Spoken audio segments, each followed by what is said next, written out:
Hello, Fidelbogen here. To my fellow workers in the vineyard worldwide, greetings.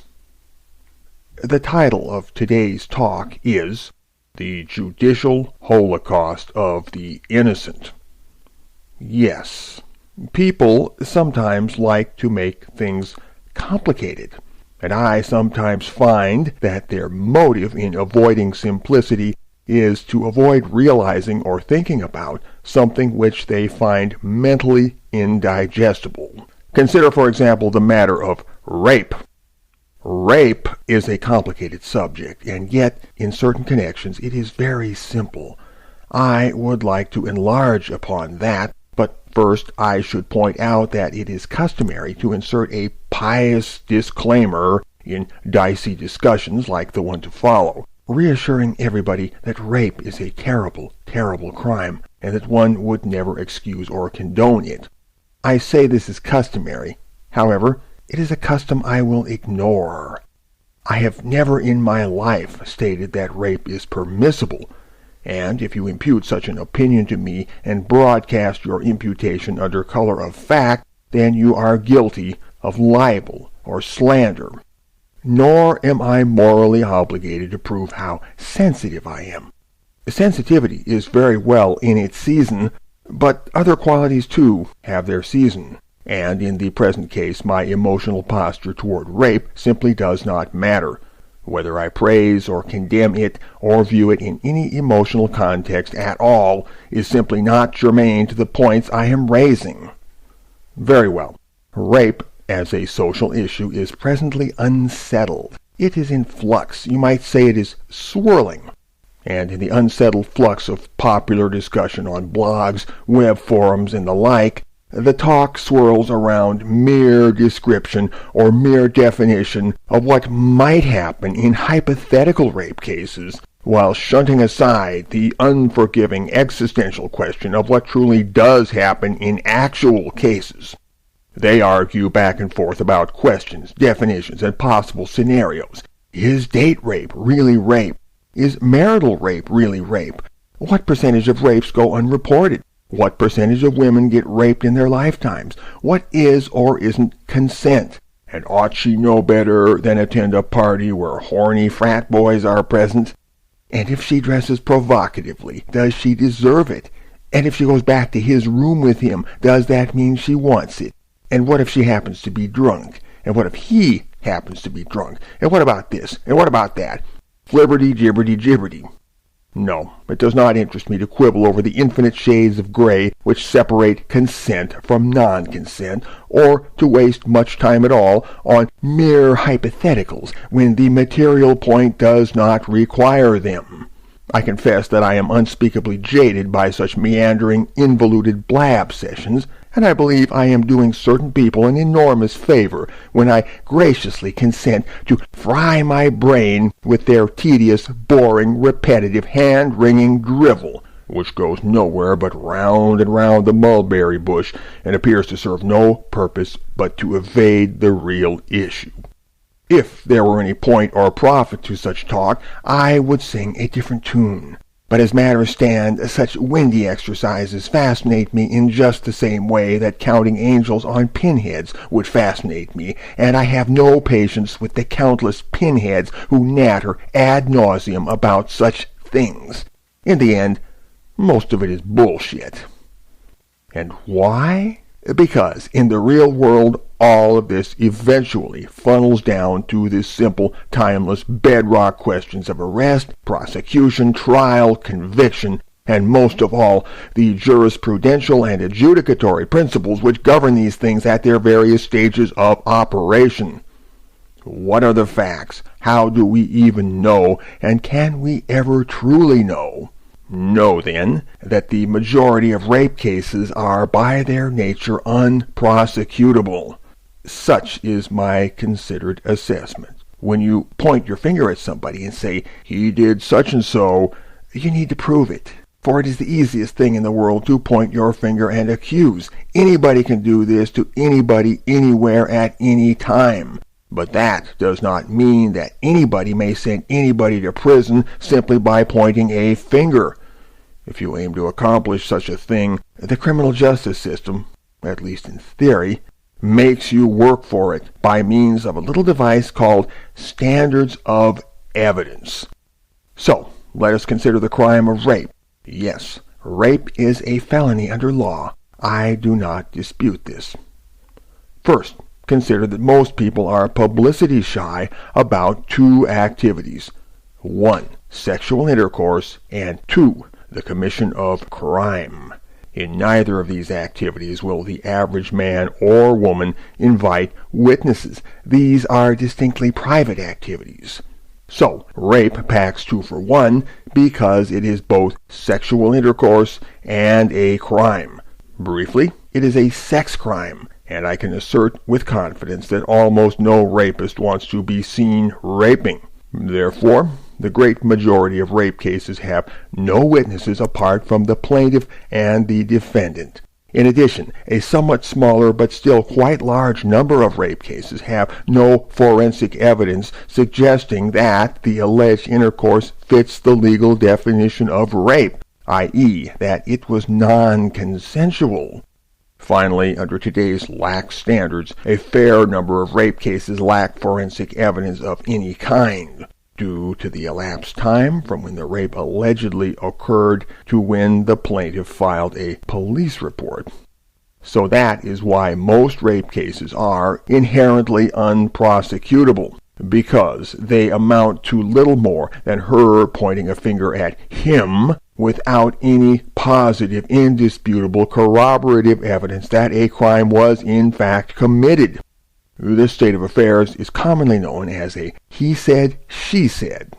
Rape is an accusation easily to be made, hard to be proved, and harder yet to be defended by the party accused, though never so innocent. Yes, it is hard to think of a crime which is more difficult to prove than rape, and in saying this I am saying nothing new. But I say it anyway because the simple lesson that it ought to teach us remains so stubbornly undigested. People cannot or will not learn because they insist on making it complicated. I have a modest proposal that would save a lot of time and taxpayer money. Why don't we eliminate all police work and all criminal justice procedure from the rape question by simply holding a lottery? Every male above a certain age would have his name thrown into the lottery pool, and once a year a certain number would be drawn from this pool, and the lucky winners would be charged with rape sight unseen and dispatched straightway to the penitentiary for a predetermined number of years.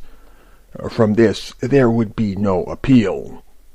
But seriously, the system of rape prosecution that we've presently got is in a moral and practical sense indistinguishable from the lottery system I have described, and if certain legal innovations go through, this will become even more the case. Lowering the standard of evidence weaves the net tighter, giving it a smaller mesh. Reversing the burden of proof, if instituted, will augment this effect.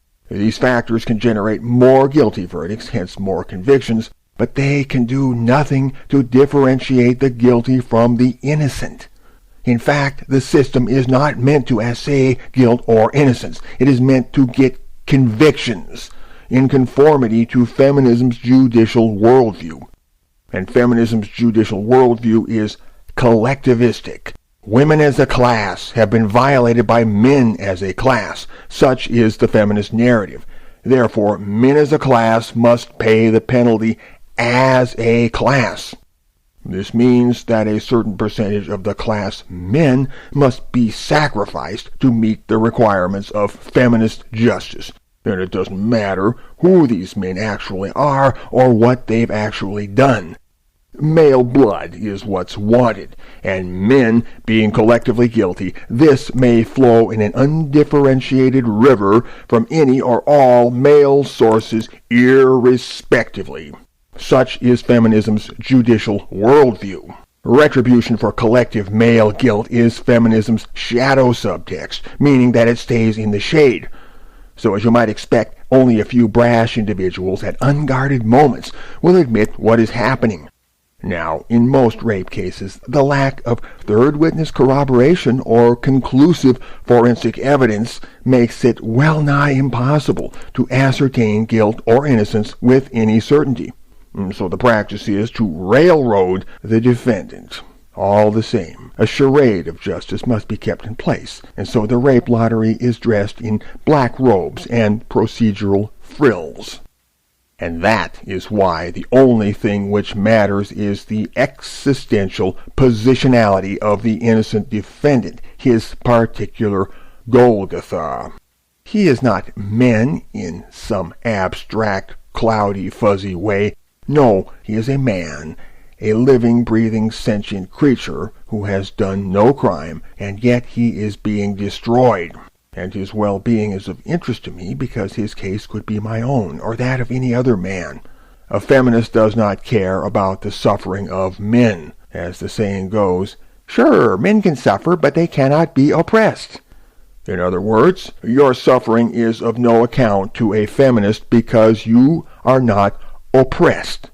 And the distinction between suffering and oppression is, I have been assured, mighty critical. So, the innocent rape defendant is not oppressed when he is railroaded into prison. Got that? But, consistent with the feminist dictum, I am permitted to say that he suffers. And since the feminists do not care about this innocent man's suffering, then I reckon I must take up the slack. In fact, I must do double duty along that line and rebudget my capacity for caring by redistributing it away from focal points where it might otherwise be applied. All right, to those who insist on making things complicated, consider that it does not matter to the innocent rape defendant how many rapes go unreported. Nor does it matter how many women get raped in their lifetimes. That information has no bearing at all upon the facts of his particular case. None. Whether it be 10 unreported rapes per year or 10,000, sheds no light whatever upon his own guilt or innocence in the matter under adjudication. None. And whether 10 women get raped during their lifetimes, or all of them do, similarly sheds no light. None. Granted that to the feminist mind imbued with a collectivistic worldview that seeks retribution, such apparently peripheral data hold a key importance, but to anybody else such data are, as said, peripheral. As to the matter of consent, if no corroboration is available, this becomes, if not peripheral, then at best immaterial. And this is where the question of what is or isn't consent becomes nearly fruitless, if not entirely so. One may certainly avow in principle that consent ought to be given and that no means no. This is easy in classroom discussions or internet bull sessions, but when actual guilt or innocence are at stake in a real-life rape trial and you have only her word against his, then it makes not one miserable crumb of difference how you gerrymander the line between consent or non-consent.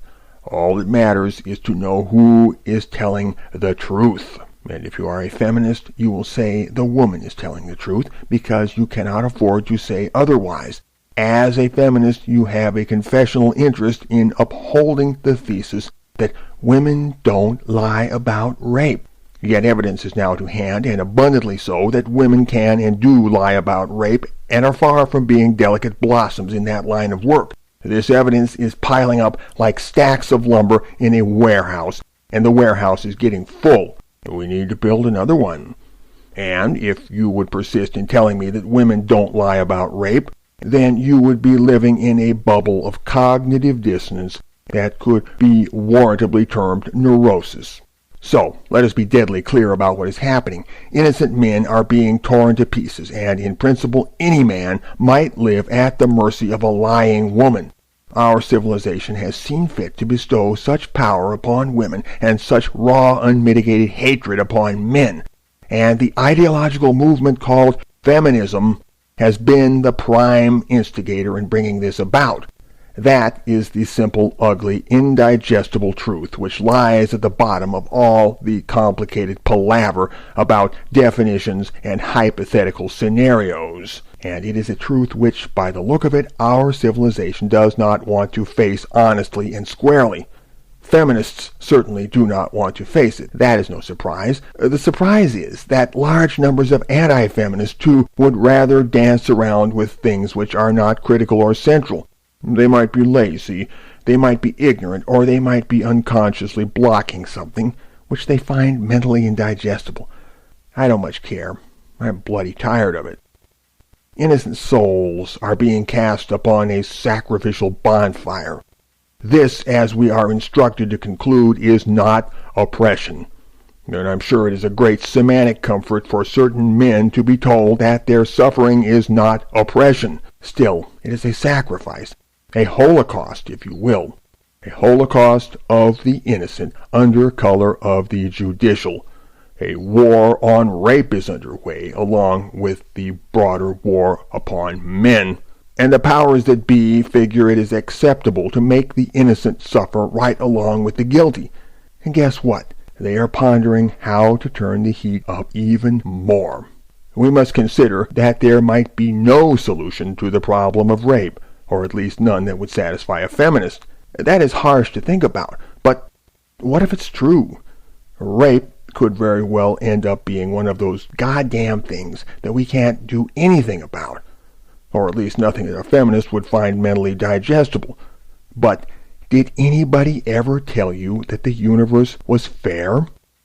Naturally, I would be interested to meet the wizard genius, be this man or woman, who can devise a surefire way to infallibly catch the guilty party in every case, and only the guilty party. I await that day, but I am not holding my breath. Meanwhile, unless you consider the judicial holocaust of the innocent to be acceptable damage in the war on rape, then I would seriously question whether practical solutions in this domain are realistically, read humanely and equitably, within reach. Yes, the judicial holocaust of the innocent. I do not feel that holocaust is too strong a word for what is happening here. Just try telling the victim of such abominations that he has not been thrown upon a sacrificial fire. That is one meaning of holocaust, a sacrificial fire. And two, a fire which burns up everything. The holocaust of the innocent is a sacrificial fire upon which any and every innocent man might be thrown. In principle, no man is exempt. The guilty, you would say, deserve it. So accordingly, they are not the sacrifice. It is the innocent who are sacrificed, and no innocent man is secure from the reach of those flames. Certainly the law affords no protection, and the inferno spreads, engulfing more and more of the surrounding world. For as befits a holocaust, it is both holistic and caustic. The suffering of the innocent is only the beginning, and what happens to them does not happen in a vacuum. Therefore, what happens to them does not stop with them. We must equally consider the fallout upon society. We must consider the ramifications, branching far and wide in all directions, eating deeper and deeper into the social fabric, both holistically and caustically. Yes, the judicial holocaust of the innocent. That has a ring to it, a ring of truth, I dare say. It is perilous stuff, this incineration of innocent souls under color of law. It is, mark my words, a fire that shall burn us all, a deadly flashpoint that could, in the fullness of time, ignite a deadly social war. And I do mean war, the kind where real blood flows, literally. Would that be holocaustic enough for you, or would you rather be a Holocaust denier? Oh, very well. Go back to sleep. I'm sorry to have troubled you. Fidelbogen. Out.